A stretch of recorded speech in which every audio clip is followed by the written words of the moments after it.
बिस्मिल्लाहिर्रहमानिर्रहीम। अस्सलाम वालेकुम डियर स्टूडेंट्स, मैं डॉक्टर अहमद। अच्छा बच्चों, फिजियोलॉजी में लेक्चर नंबर 33 हम डिस्कस करने जा रहे हैं और 33 में हमारा जो टॉपिक है वो है पल्स। पल्स को हम नब्ज़ भी कहते हैं। आपको पता है ये हम अक्सर फील करते हैं कि हमारी जो रिस्ट है यहाँ पर अपनी इस तरह दो फिंगर रखें, इसको थोड़ा सा प्रेस करें तो आपको क्या फ़ील होती है? आपको पल्स फील होती है।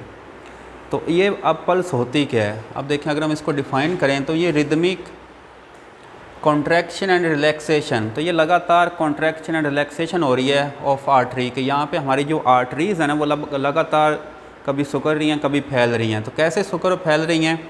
Due to heart beat. अब देखें, जब हमारा दिल धड़क रहा है, ठीक हो गया, तो उससे क्या हो रहा है? उससे ब्लड आ रहा है इन आर्टरीज़ के अंदर। तो ब्लड के आने से ये आर्टरीज़ क्या हो रही हैं? कॉन्ट्रैक्शन और रिलैक्सेशन कर रही हैं।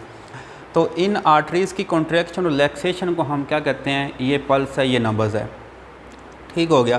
और इसको हम मेजर कर सकते हैं by feeling the arteries of wrist, कि हमारा ये वाली जो रिस्ट है, कलाई है, कि यहाँ पे जो आर्टरीज़ है उनको प्रेस करके हम क्या कर सकते हैं? पल्स को फील कर सकते हैं। ठीक हो गया। Pulse is weaker in veins. Arteries में जो पल्स होती है वो ज़्यादा होती है, लेकिन अगर हम वेन्स में बात करें तो वेन्स में जो पल्स होती है वो वीक हो जाती है, क्योंकि जब हमारी जो हार्ट बीट हो रही है तो दिल से जो ब्लड आ रहा है वो डायरेक्ट आर्टरीज़ के अंदर आ रहा है। ठीक है, तो वेन्स में डायरेक्ट नहीं आ रहा है। इस वजह से वेन्स में जो पल्स होती है वो लो होती है और आर्टरीज़ में वो हाई होती है। ठीक हो गया। उसके बाद हम बात करते हैं पल्स रेट की। अब देखें, पल्स रेट का मतलब ये होता है कि 1 मिनट में आप कितनी दफ़ा अपनी जो पल्स है उसको फील कर सकते हैं। तो इसकी डेफिनेशन क्या होगी? The number of times a heart beats per minute, कि 1 मिनट में आपका जो दिल है वो कितनी दफ़ा धड़क रहा है, क्योंकि हार्ट बीट को ही हम पल्स रेट कहते हैं। तो हमारी जो हार्ट बीट होती है वो नॉर्मली 1 मिनट में 65 से 70 टाइम तक होती है। ठीक हो गया। तो इसको आप कार्डिक रेट भी कह सकते हैं। तो 1 मिनट में हमारा दिल है वो कितनी दफ़ा धड़क रहा है उसको हम क्या कहेंगे? उसको हम पल्स रेट कहते हैं। अच्छा, उसके बाद आ जाती है रिस्ट पल्स। तो रिस्ट पल्स का मतलब ये होता है कि हम अपनी ये वाली जो रिस्ट है यहाँ से पल्स को फील कर सकते हैं। कैसे फील करते हैं? हम क्या करते हैं, अपनी जो दोनों फिंगर्स हैं, ठीक हो गया है, कि ये इंडेक्स फिंगर है, दूसरी मिडल फिंगर है, उसको हम ये रिस्ट के ऊपर रखते हैं, ठीक है, और थोड़ा सा इसको हम प्रेस करते हैं। तो प्रेस करने से आपको क्या होता है कि ये वाली जो पल्स है वो फील होती है।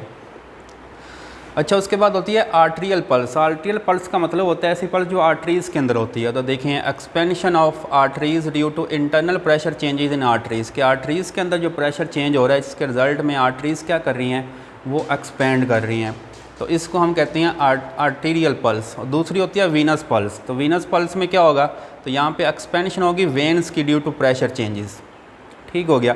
तो वेन्स में जो एक्सपेंशन हो रही है तो उसको हम क्या कहेंगे? वीनस पल्स कहेंगे।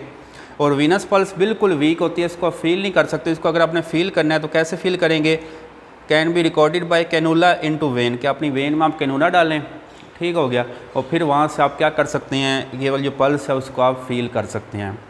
अच्छा, इसके बाद हम बात करते हैं हैमरेज। हैमरेज क्या होता है? हैमरेज कहते हैं हमारे पास जो एबनॉर्मल ब्लीडिंग हो जाती है, कोई चोट लगती है, हमारी जो खून है वो बहना शुरू हो जाता है, तो उसको कहते हैं हैमरेज। तो हैमरेज जो लफ्ज़ है, ठीक होगा, ये भी 2 यूनानी ज़बानों के लफ्ज़ों से मिलकर बना हुआ है। पहला लफ्ज़ इसमें हाइमा, हाइमा कहते हैं ब्लड को, और दूसरा लफ्ज़ इसमें रेगनोमाई है। तो इसका मतलब होता है टू ब्रेक फोर्थ, कि आपकी जो ब्लड वेसल है वो कोई फट गई है तो उसमें से जो ब्लड है वो बाहर निकलना स्टार्ट हो गया है। तो हैमरेज का मतलब क्या होता है? एबनॉर्मल फ्लो ऑफ ब्लड, कि हमारी बॉडी में जो एबनॉर्मल फ्लो हो रहा है ब्लड का, ठीक हो गया, तो इसको हम कहते हैं हैमरेज। तो हैमरेज की 2 टाइप्स होती हैं। एक को हम एक्सटर्नल हैमरेज कहते हैं। एक्सटर्नल हैमरेज जो आपको नज़र आ रही है, जो बॉडी से बाहर है, ठीक है, जिस तरह आपको कोई चोट लगी, ठीक है, यहाँ से कि ये आपका बाजू है, यहाँ पे चोट लगी, यहाँ से खून निकलना स्टार्ट हो गया, तो ये एक्सटर्नल हैमरेज होगी। और दूसरी होती है इंटरनल हैमरेज, जो बॉडी के अंदर हो रही है, जो आपको पता ही नहीं चलता, ठीक है। और ये वाली जो इंटरनल हैमरेज होती है ये ज़्यादा ख़तरनाक होती है। जिस तरह आपने सुना होगा ब्रेन हैमरेज, कि ब्रेन के अंदर जो ब्लड वेसल्स हैं वो उनमें से कोई ब्लड वेसल फट गई है और वो वहाँ ब्लीडिंग स्टार्ट हो गई है। तो ये तब होता है जब हमारा ब्लड प्रेशर हाई हो जाता है। तो ब्लड प्रेशर हाई होने से ये वाली जो हैमरेज है, इंटरनल हैमरेज है, इसके होने के चांसेस ज़्यादा होते हैं।